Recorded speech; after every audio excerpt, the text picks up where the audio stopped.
Milkiin karaa kophaa ta'uu danda'a. Karaa cimaas ta'uu danda'a. Karaa qormaataas ta'uu danda'a. Kun garuu kan ta'u nama maroofi miti.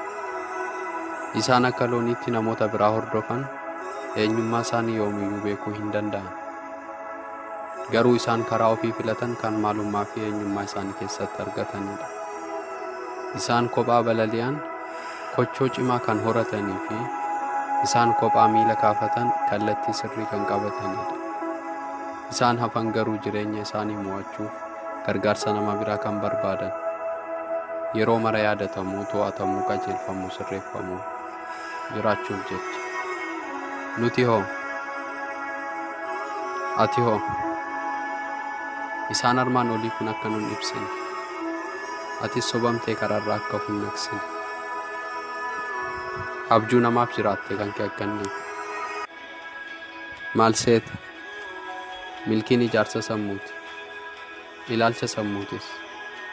Milkiin imala gahumsa hin qabne. Nuti kan gochuu qabnu sammuu milkaa'aa horachuuf carraaqudha.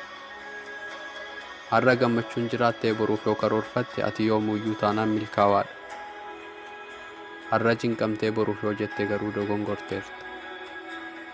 Guyyaan boruu guyyaa biraa waan ta'eef milkiin kee garuu har'aaf borus ta'uu qaba. Eenyus taanaan iccitii addunyaa beekuu hin danda'u.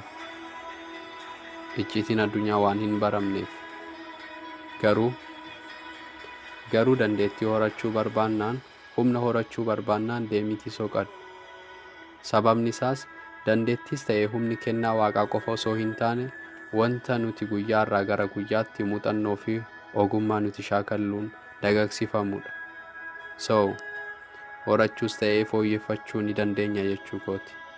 Kanaafuu obboleeyyan koo yeroo keenya sirriitti itti haa fayyadamnu jechaa naannoo keenya haa ilaallu. Kaaba, kibba, baha, dhiha maal argitan laata? Wantoonni naannoo keenya irra jiran hunduu kan guyyaa har'aa jireenya keenya guyyaarraa gara guyyaatti itti fayyadamnu kan uumaman namoota nuun dandeettii addaa qabaniin osoo hin taane namoota ofitti amanamummaa cimaa qabaniinidha. Wanta barbaanne gochuu ni dandeenya. Salphaadha jechuu koo osoo hin taane ni danda'ama jechuu kooti. Hin danda'amu taanaan hin uumamu tureeyyu.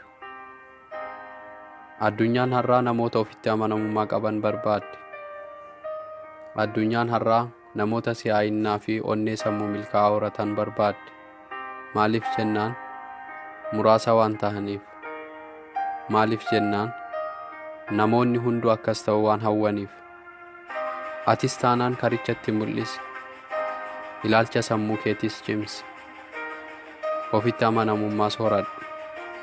Kana raawwannaan ofii keetiif qofa milkaa'uu osoo hin taane isaan milkaa'uu barbaadan hundaaf fakkeenya taata waan ta'eef. Kophaa kees taatu addunyaan dorgomuu hin dhaabin. Sababni isaas ni jijjiiramta waan ta'eef. Waan haaraa barta waan ta'eef. Xiinsammuu cimaa horatta waan ta'eef. Namoota hojii cimaa hojjetaniif kabaja laatta waan ta'eef. Onnee addunyaaf yaaduu horatta waan ta'eef. Dukkana keessa fagaattee seenuun sodaati. Dukkana booda ifa argita waan ta'eef. Kana hunda raawwannaan ati sammuu cimaa horatteerta. Fageessitee argita waan ta'eef. Dorgommii ilaalcha kee wajjin gootu waan ta'eef ammati mo'atteerta. Dorgommii barbaadde keessa seentu injifannoon kan keeti. Eenyummaa keetti boonta waan ta'eef injifannoo keetiin gammadda waan ta'eef. Sababni isaas akka ormaa osoo hin taane akka mana keetiitti jiraatta waan ta'eef. Kabaja namoota birootiif laachuudhaan inni guddaan immoo kabaja ofiifis qabaachuudhaan.